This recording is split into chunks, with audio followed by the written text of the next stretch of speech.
Hello friends, welcome to my channel. ఈరోజు వీడియోలో వచ్చేసి నాన్ వెజ్ తినని వాళ్ళకి ఒక స్పెషల్ బిర్యానీ రెసిపీని అయితే మీతో షేర్ చేసుకోబోతున్నానండి. అదేనండి పితికిపప్పు బిర్యానీ. చూడండి ఎంతో ఎమ్మీ అండ్ టేస్టీగా పితికిపప్పు బిర్యానీ. ఎవరైనా కొత్తగా చూస్తూ ఉంటే నా ఛానల్ని సబ్స్క్రైబ్ చేయండి, లైక్ చేయండి, షేర్ చేయండి. ఇలాంటి మరికొన్ని ఇంట్రెస్టింగ్ వీడియోస్ కోసం నా ఛానల్ని సపోర్ట్ చేయండి. ఇప్పుడు లేట్ చేయకుండా రెసిపీని అయితే ప్రిపేర్ చేసుకుందామండి. ఫస్ట్ నేనైతే 2 పావుల రైస్ అయితే తీసుకున్నానండి. ఈ రైస్ అయితే బాస్మతి రైస్ అయితే కాదండి. చూడండి, ఇవి వచ్చేసి సోనా మసూరి రైస్ అండి. మేము డైలీ యూస్ చేసే రైసే. దీంతో కూడా బిర్యానీ టేస్ట్ బాగుంటుందండి. ఇప్పుడు ఈ రైస్ని 2-3 టైమ్స్ బాగా వాష్ చేసుకొని సైడ్లోకి పెట్టుకోవాలండి. ఆ తర్వాత అనపకాయలు తీసుకొని అందులో నుంచి గింజలు తీసి ఒక 3 అవర్స్ నానబెట్టి ఇలా పొట్టు తీసుకున్నానండి. చూడండి, అందరూ అయితే నైట్ నానబెట్టి మార్నింగ్ తీసుకుంటారు. నేనైతే 3 అవర్స్ నానబెట్టినా అంతే. చాలా బాగా వచ్చేసింది పొట్టు అయితే. పితికిబ్యాళ్ళు అయితే ఇలా చేసి సైడ్లోకి పెట్టుకోవాలండి. ఇప్పుడైతే సీజన్ అండి. అనపకాయలు అయితే మార్కెట్లో ఫుల్గా దొరుకుతూ ఉన్నాయి. కేజీ అయితే 50 రూపీస్ అండి. స్టవ్ మీద ఒక గిన్నె పెట్టుకొని అందులో ఈ గ్లాస్తో 4 గ్లాసుల వాటర్ని యాడ్ చేసుకోవాలండి. 2 పావుల రైస్కి 4 పావుల వాటర్ అండి.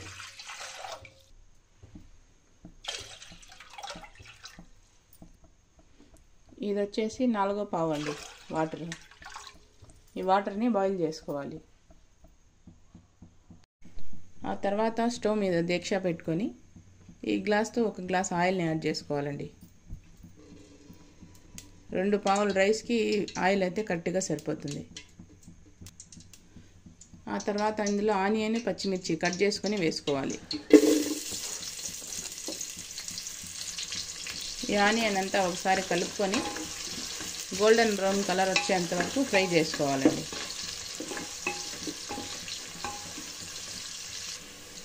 ఆనియన్స్ అయితే ఫ్రై అయిపోయినాయి చూడండి. ఇప్పుడు ఇందులో అల్లం వెల్లుల్లి పేస్ట్ని ఒక 2 స్పూన్స్ని యాడ్ చేసుకోవాలండి.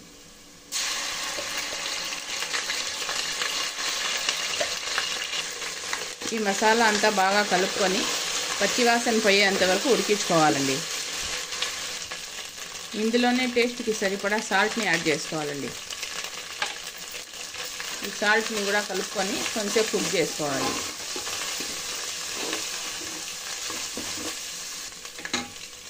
ఆ తర్వాత పెద్ద సైజు టమాటాలు 3 కట్ చేసుకొని వేసుకోవాలి.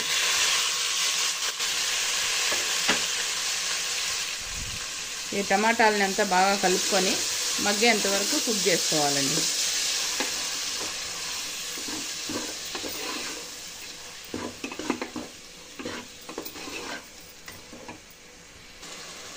మూత పెట్టి టమాటాలు మగ్గేంత వరకు కుక్ చేసుకోవాలి. మూత తీసి టమాటాలని ఒకసారి కలుపుకుందామండి. చూడండి, టమాటాలు అయితే కుక్ అయిపోయినాయి. ఇలా కలుపుకున్న తర్వాత ఈ పితికిపప్పుని యాడ్ చేసుకోవాలండి. ఈ మసాలాలో పితికిపప్పు అంతా బాగా కలుపుకోవాలండి. కలుపుకొని కొంచెం కుక్ చేసుకోవాలి.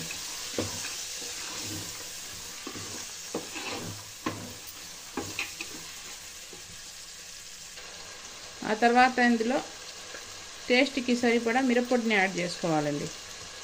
నేనైతే 1 స్పూన్ యాడ్ చేసుకుంటాను.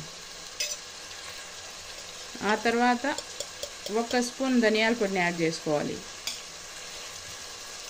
ఆ తర్వాత 1/2 స్పూన్ జీలకర్ర పొడిని యాడ్ చేసుకోవాలి.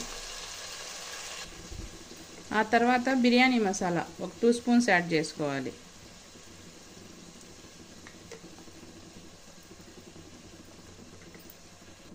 ఆ తర్వాత గరం మసాలా 1/2 స్పూన్ యాడ్ చేసుకోవాలి. ఆ తర్వాత మిరియాల పొడి కొంచెం యాడ్ చేసుకోవాలండి. ఈ మసాలాలన్నీ బాగా కలుపుకోవాలండి.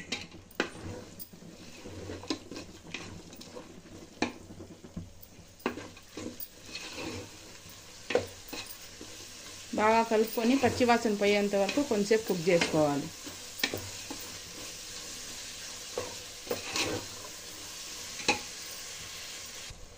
ఇప్పుడు హాఫ్ నిమ్మకాయని యాడ్ చేసుకోవాలండి.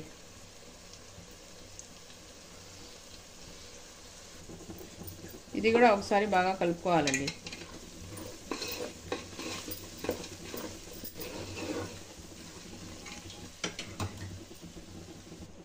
ఇప్పుడు కట్ చేసుకున్న కొత్తిమీరని యాడ్ చేసుకోవాలండి.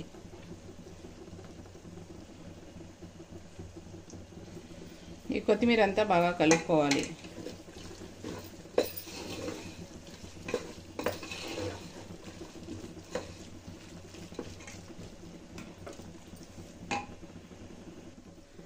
ఆ తర్వాత 1 కప్పు పెరుగుని యాడ్ చేసుకోవాలండి. ఈ పెరుగుని అంతా బాగా మిక్స్ చేసుకోవాలి. ఇందులో ఎలాంటి వాటర్ వేయడం అవసరం లేదండి, ఇట్లే కుక్ అయిపోతాయి ఈ పితికి బ్యాళ్ళు అయితే.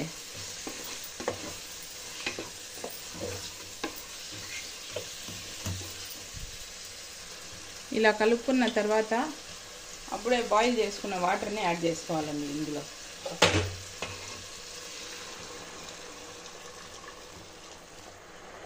ఇలా పెట్టుకోవడం వల్ల భిన్న అయిపోతుంది. వాటర్ అయితే బాయిల్ అవుతా ఉన్నాయి చూడండి. ఇప్పుడు రైస్లో నుంచి వాటర్ అంతా తీసేసి ఓన్లీ రైస్ని మాత్రం యాడ్ చేసుకోవాలండి.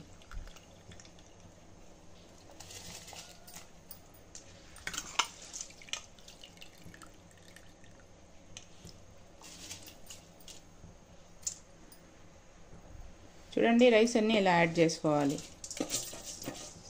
వాటర్ అస్సలు ఏమీ యాడ్ చేయకూడదు, ఓన్లీ రైస్ మాత్రం యాడ్ చేసుకోవాలి. ఇప్పుడు ఈ రైస్ని అంతా బాగా కలుపుకోవాలండి ఒకసారి. వాటర్ ఎక్కువ వేసుకుంటే బిర్యానీ మెత్తగా అయిపోతుందండి, అందుకని ఎక్కువ వేయకూడదు. కలుపుకున్న తర్వాత మూత పెట్టి రైస్ని కుక్ చేసుకోవాలండి. రైస్ అయితే కుక్ అవుతా ఉన్నాయి చూడండి, ఒకసారి కలుపుకోవాలి.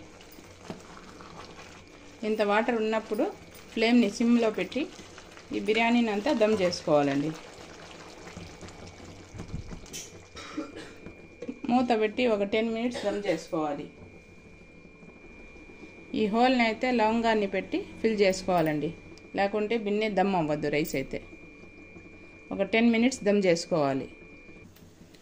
ఇప్పుడు మూత తీసి కొంచెం పుదీనాని యాడ్ చేసుకోవాలండి. ఈ బిర్యానీని ఒకసారి కలుపుకోవాలండి.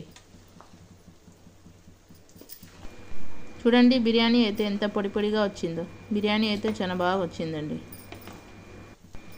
ఈ బిర్యానీ టేస్ట్ కూడా సూపర్గా ఉంటుందండి.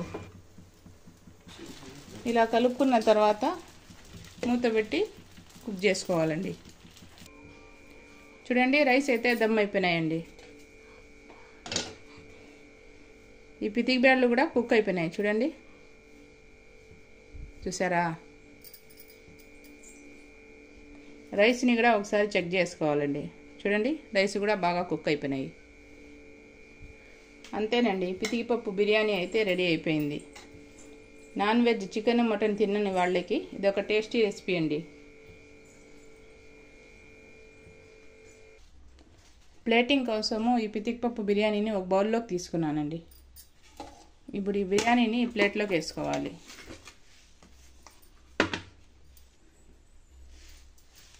చూడండి, ఇందులోకి సైడ్ డిష్గా రైతాని అయితే చేసినానండి. రైతా అయితే టేస్ట్ బాగుంటుందండి ఇందులో సైడ్ డిష్గా. అంతేనండి, ఎంతో ఎమ్మీగా పితికిపప్పు బిర్యానీ అయితే రెడీ అయిపోయింది. ఎవరైనా కొత్తగా చూస్తా అంటే నా ఛానల్ని సబ్స్క్రైబ్ చేయండి, లైక్ చేయండి, షేర్ చేయండి. ఇలాంటి మరికొన్ని ఇంట్రెస్టింగ్ వీడియోస్ కోసం నా ఛానల్ని సపోర్ట్ చేయండి. అంతేనండి, రెసిపీ అయితే కంప్లీట్ అయిపోయింది.